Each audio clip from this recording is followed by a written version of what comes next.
If you avoid the emotions and don't try to create positive emotions, what type of emotions start popping up? Negative ones. We don't want those. You'll never get anybody happily involved unless emotionally they decide they want it. Now, when I give you the story about the Mercedes two-seater red, right away, what comes? You see it in your mind. Your emotions are there, instantaneous. Why? Because everybody knows what it is. Okay, but that's the same thing you got to do. So you have to paint the word picture that describes that Mercedes in SAVE. You can do that through testimonials. You can do that through their competitors. Yeah, Ron's been running with us and done very well. He's been with us 3 years. Well, you know that he wouldn't do that unless it worked for him, right? That guy's so cheap, he wouldn't, Since people want a product not exclusively because it's a good program, but because they want it, you'll certainly make more sales if you know how to make people want what you have to sell. You will find what they want if you let them tell you. That's the listening thing. Listening is a learned art. And I hope maybe I'll have a day to go out with you and I can show you that, because I'll be with a salesperson and I'll say, did you hear what they told you? And it totally went through. They had no idea what I heard. You have to learn how to listen intently, because they will tell you a lot of great information if you listen to them. Getting their senses involved with the presentation: sight, sound, touch, glossy paper, eloquent presentation, and understanding the type of person. If you come into a driver and you want me to feel the nice paper, I'm going to kick you out of my office, okay? But if you're with an expressive, they love the paper and the touch and the feel stuff, but me, not so much. The perceived value must be greater than the investment. Who wrote cost in there? We don't use the word cost. It's an investment. Often you hear that they don't have any money. It's because you have not shown the customer the value in your product. So also you have to know the type of person you're working with. These are the 4 types. Driver, analytical, expressive, and amiable. I'll explain those types to you later on. Everybody falls into one of these.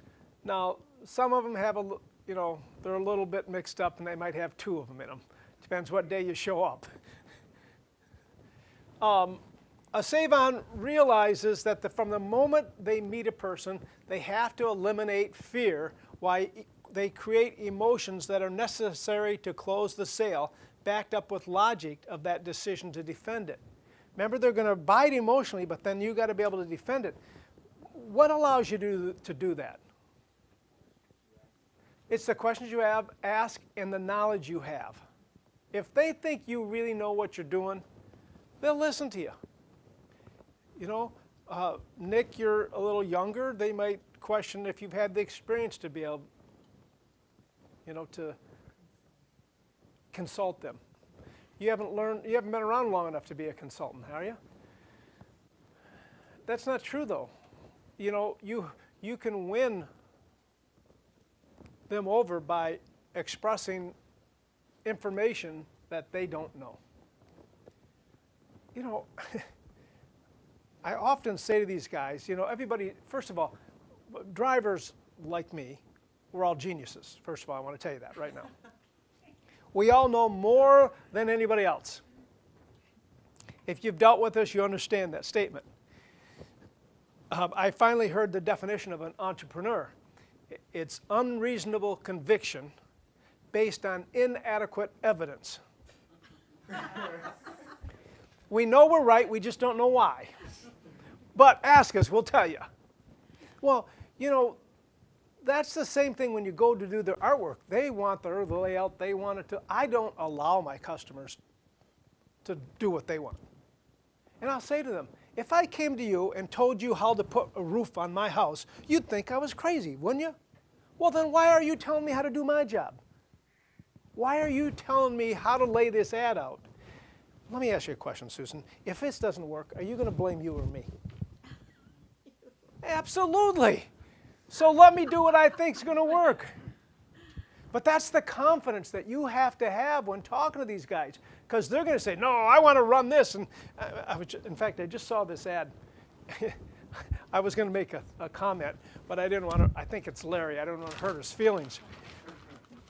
But there's this customer in here that this House of Granite and Marble. They are the proverbial 15 pounds of crap in a 5-pound bag. And I thought to myself, we are going to give him 25% more room. It's going to look better. He added 6 more coupons. This ad has, I don't even know what kind of ad it is. He's got the picture down to this much, and he's got 15 bursts through the picture. You know, I could improve his redemption tenfold. Tenfold by the picture. Well, how do people buy granite? First of all, they're women. Based on what they see, it's visual. Visual. Absolutely. That's got to be, it's the beautiful to them. That's why there's so many different types of granite, because everybody has a different idea of beauty. You know? Anyway, but again, if that was my client, he'd never do that. Ever.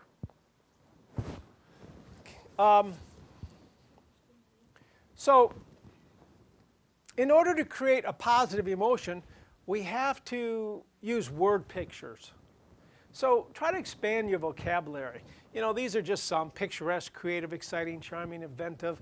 You know, whatever words that are maybe seldom used that express what it is you're trying to say. Like I told you about Norman Vincent Peale, Dr. Peale. Listen to the way he articulates stuff. It's absolutely crazy. You'll enjoy him too. He's got a lot of really good stuff up. He's passed, but you know, he's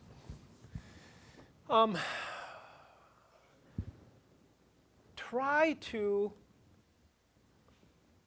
write out your presentation, how you say it. You know, for example, you know, Paula, I know we're just talking about it right now, but if you did decide to do something with Save-On, what markets do you think would be best for your business?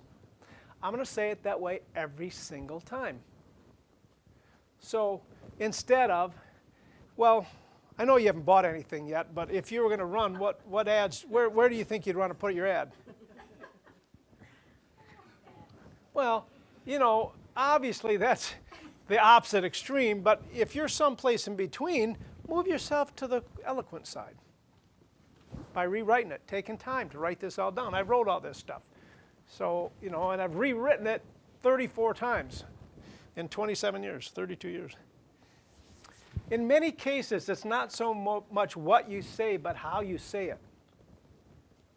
Learn to write down phrases that best describe your product, that are precise and to the point.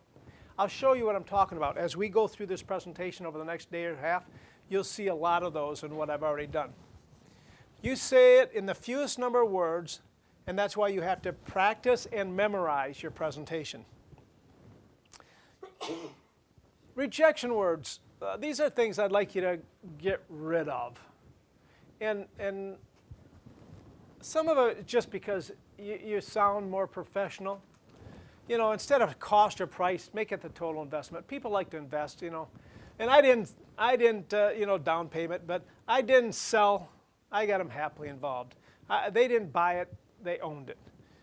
They didn't sign. We never signed the contract. Mom always told me if I'm going to sign a contract, make sure my attorney reads it first, okay? Oh, the fine print. Oh, this is a contract? Oh, I better get in. You got to, hold on, leave this with me. Let me read through this. So instead, we authorize, approve, endorse, okay it. Now, one thing I want you to know.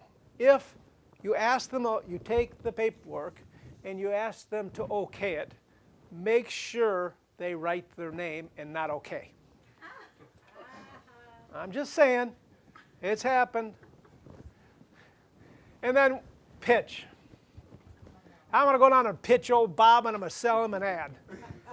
I mean, come on, let's get And then we don't have a deal, we have opportunities. Let's leave deals and pitch into the used car salesman. All right, but here's some things. No one needs another payment, and no one likes to be sold. If you ask them to sign a contract, they should have their lawyer read it. Doesn't presentation and opportunity sound so much better? Sound like a professional, and they'll think you are. Selling is a participation sport. It's an involvement process. It's not a spectator sport. Don't let them say, if they're not talking, you're dead. If they're not interested, and there's buying signs, if they're leaning back like this and their eyes are shut, you're in trouble. What you want to do is get them to lean into the desk, into looking at your stuff. Get them involved. If they're the other way, you're in trouble. In essence, what we're trying to do at SAVE is to eliminate the emotions of fear, create emotions of involvement, have the prospect come along with us, never pushing, but pulling and leading through questioning to eventually the point they're saying they want it. Okay? In order to create positive emotions, you must close with the prospect's needs in mind. If it's not good for them, it's not good. The biggest mistake salespeople can make is thinking about the money that's going in their pocket from a sale. If your sole motivation is not to help them grow their business, get in another line of business because you'll never make it. It's not about the commissions you're going to make. That's a nice byproduct of it. I want to do what's best for you. I want to make sure that your business will succeed. I want to help you grow your business. My best friends in my life today are my customers from before. You know, the guys that I've grown through their business with them and been with them for 30 years are my closest friends. And I've helped them grow their business. And I took Modernistic from 2 trucks to 40 trucks. His whole success is all because of me. Now, if you ask him, he'll say it a little differently, but I'm telling you the truth, so don't ask him. So close with their needs in mind. Don't be afraid to ask for a decision. It's okay. And oh, by the way, no's okay too. For those of you that had Sandler, that's one of the first things they tell you. No is not a dirty word. I'd rather have a no than, well, I'll get back to you. Let me think about it. Let me sleep on it. No, just tell me yes or no. I'll move on. That's okay. And they actually say, you know, this is what I'm expecting. Sandler teaches you that. But at the end of the day, you're going to give me a yes or a no. Period. I'm not going to go with, let me think it over. But you better be really good if you do that. Help them overcome the fear of making a decision. That's really what it's all about. The Mercedes, and I keep coming back to that, there's no fear in that, is there? Why is there no fear in it? Because if you paid me $15,000, there'd be no problem getting somebody else to buy it from you for 20, would you? Or 30, or 40. The value, there's no fear in that decision. I'll go borrow the money, I'll scrape it together some way because the value is so. This is the same thing, guys. You have to make them think that this is such a value that's going to help them grow their business. Your advertising your business is the most important thing you have as a business owner. Because without the new products you're bringing in or the beautiful leasehold improvements you did are of no value unless somebody walks through the door and buys something. Isn't that true? So marketing should be your most important thing. And the problem is most people that we talk about, marketing is a pain in their rumpus and a thing they hate to do. Take it over there for them. Help them. Let them be your confidant. My customers call me and say, hey, I'm looking at this thing. We're not end-all, be-all for everybody. There's more than one thing. If they trust you, they'll call you about other stuff. Know that insecurity causes procrastination. That's the way. Well, let me try it once. Okay, geez. Oh, one toe, that's it. And again, procrastination again is living yesterday, avoiding it today, and ruining tomorrow. They expect us to understand their buying motives for them getting involved. We have to radiate confidence. You can't do that unless you know what you're talking about. You cannot radiate confidence. You cannot be a professional unless you know this industry. You make the decision and lead the prospect to that decision. You have to learn the techniques so they're natural. Has anybody, I know you have, you've had somebody call you on the phone and it sounds like they're reading a script, right? And they are, but only for the first 30 days. By the time they read that for 30 days, they know it so well that they don't read it anymore. And now they're talking to you and it sounds natural. It doesn't sound like a canned speech. It doesn't sound like they're reading. It sounds like they're talking to you, which is better. Get a feeling of confidence and use a warm voice. You'll notice that this is my talking voice, so I'm talking at you. But when I go into a thing, I warm it. It's still exciting, but I want to talk to you about the things that are going to help you grow your business. It's inviting. It brings you in. It's not talking at you, but it's excitable. Sales is so much more than just learning how to show a person what you have.